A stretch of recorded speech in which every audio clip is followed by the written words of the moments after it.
Just after 6 o'clock tonight, we got a little message into our inbox from the Lions PR department. They pretty much spent the afternoon, it would appear, trying to go through everything that Sean O'Brien said yesterday and refuting it line by line. They've talked about the specific minutes that players, forwards and backs, were subjected to in the build-up to the first test. They talked about, in particular, very specific defences of Rob Howley, who was the attack coach, the amount of tries, line breaks that Wales and Lions teams have made in New Zealand since 2012, and how much and the large proportion of those were responsible for Wales and Lions coached in their attack by Rob Howley. This story was probably just going to run its course. It certainly won't now. Yeah. Look, you can't keep the smile off your face. Well, this is very simple. They probably should have respected a Lions two-tour Lions legend with a bit of silence. He came out and spoke honestly. Look, the Lions CEO, John Feehan, has come out against Sean O'Brien by putting his quotes around what their response to what he said. This is not an outburst, as one Welsh media outlet put it. He said it on 2 different days. He said it across 5 different platforms, very calmly. He pointed it out. And if we don't have people like this in sport, you don't progress. If you don't have leaders who come out and say this. Now, and he said it to them as well at the time. But the Lions CEO has come out. I think it's highly disrespectful what he said, to come out and someone who with this depth of character. And very interestingly, Feehan said, I think we had the best coaching team available. That's very interesting. It's available, so it is. Because the best attack coaches, it's harsh on Rob Howley, and it's going to run and run until the third round of the Six Nations and Wales come to Dublin. But break it down, everyone knows that Schmidt and Eddie Jones would have been preferred options as the attack coaches on this Lions team, but neither of them were willing to leave their national team with their head coaches 2 years out from a World Cup or play second fiddle to Warren Gatland. It's as simple as that. And when a guy comes out of this stature, an open side on this team, an absolute natural born winner, and says that Johnny Sexton and Owen Farrell ran the attack, we can't but believe them, So they can put out their stats all they like. Unless they call Sean O'Brien a liar, unless he comes back and says he is, and that's not going to happen. The man honestly said it how it was. Finally gave the public a glimpse into what's really happening behind the scenes, and he's a hero. He should be applauded for it. There are going to be a large number of people over the coming weeks and months that will be given the opportunity to call Sean O'Brien a liar. Johnny Sexton, Owen Farrell, everyone that's part of the Welsh camp, any member of that Lions tour that's going to be participating in a Pro 14 game will be speaking to the media in the coming weeks. So there's an awful lot more to come from this, and given how specific Sean was in mentioning the dynamic involving Farrell and Sexton, asking those two about it will be particularly interesting. Yeah, but what tends to happen is when someone comes out and is just blatantly honest and lays it all out, everyone else just wants it to go away. No one's going to be throwing more fuel on the fire. I think it's... But a straight question. Got it. That's why I thought it was quite interesting that the Lions tried to... Dave Barton, who was like the head of media before with England, and he's the head of media with the Lions now, and he's a top professional. He's come out with stats to come up against like a completely honest, straight down the line, here's what happened. Yeah, they say New Zealand conceded 155 line breaks in their 30 home games since 2012. 47 of those were made by Wales and the Lions, which is pretty much a nod to the attacking coaching prowess of Rob Howley. Okay, so Rob Howley is then the best attack coach in the world. Okay, fair enough. Then how come one of his players just said he isn't?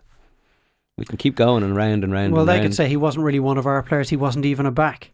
Yeah, well, yeah. Oh, look, somebody could come out and dispute it. Wales are going to have to get behind their men when November rolls around and when the Six Nations. We have ourselves another one of those Gatland's Wales coming to Dublin weekends in late February or early March, whenever it is. But there is an alternative viewpoint on this, and it's something a couple of friends of mine actually were talking about earlier today, in that it's... Someone says, hang on, Gavin, many would think Sean O'Brien was incredibly disrespectful with his outburst. What would you think if Gat slated O'Brien and said he wasn't good enough?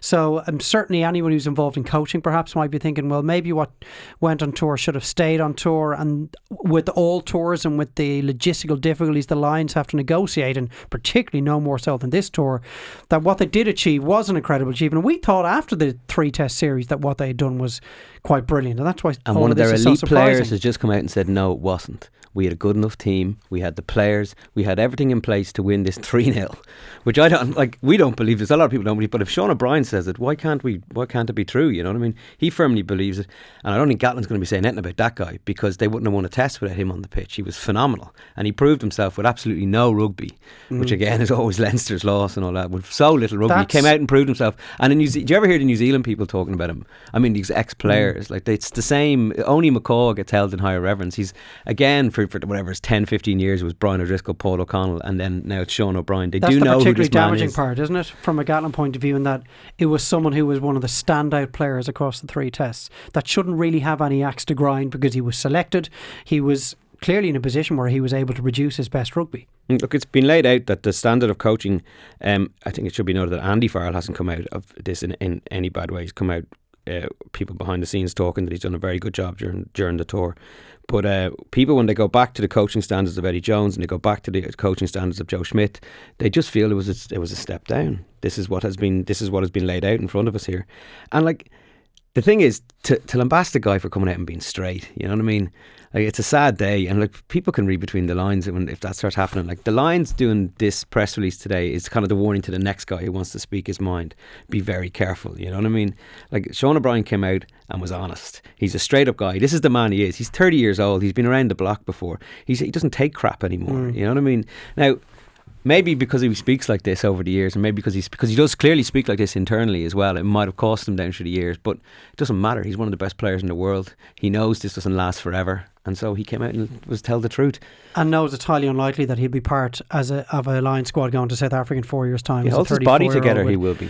But it would be very interesting if it was Warren Gatland that was coaching again. Unlikely, I would have thought, that he'll get the head coach. Unlikely now again. But well, it'll be. I can't wait to hear what Warren Gatland's response to this is going to be, because the quote that they included in their press release was one from the tour, so he hasn't actually freshened up his thoughts on what Sean O'Brien has been saying. And obviously the November internationals are only around the corner. They looked flogged in the first test. They looked tired, you know. The third testing, it makes perfect sense what Sean O'Brien said. They went and they did their downtime thing, which had worked in other countries before and all that, and then they did too much in the lead up to the third test, and it nearly cost them, you know. And in Sean O'Brien's eyes, it did cost them, because they didn't win the test series. Like, this is just a natural born winner being straight. And to say it's knee-jerk or to say it's an agenda, I don't see what the agenda is, because his months have passed and he was very composed about how he laid it out.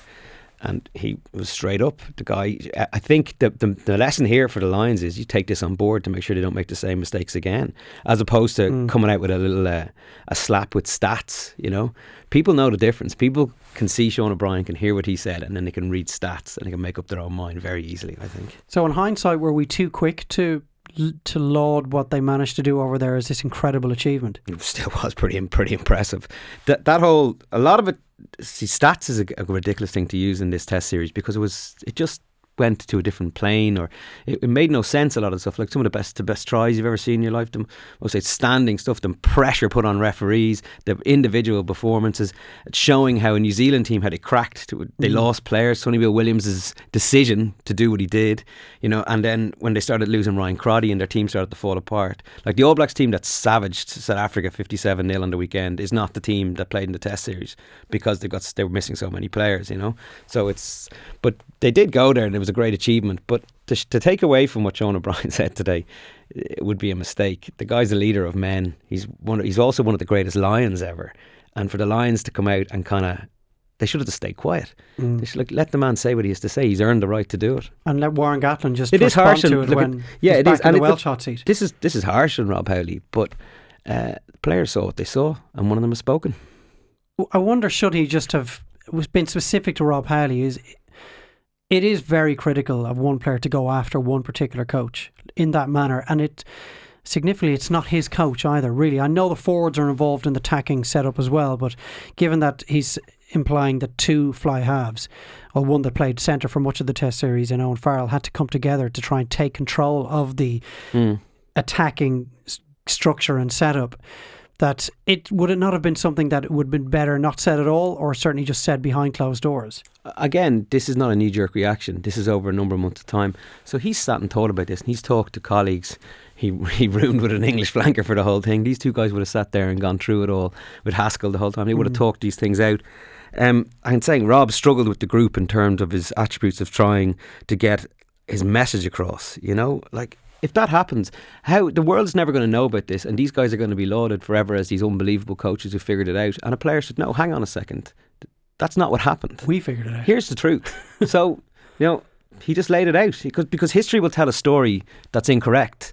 if the people who are not like on the ground involved in it don't go, actually, hang on a second, here's exactly what happened. And I hope it doesn't preclude players like Sean O'Brien from doing what he did yesterday more often and you have to earn the right to speak like that, though. You know what I mean? Matthew You have to Reardon is on Twitter, says, don't see what the big fuss is about. O'Brien is allowed to speak his mind, and fair play to him. He had the balls to do it.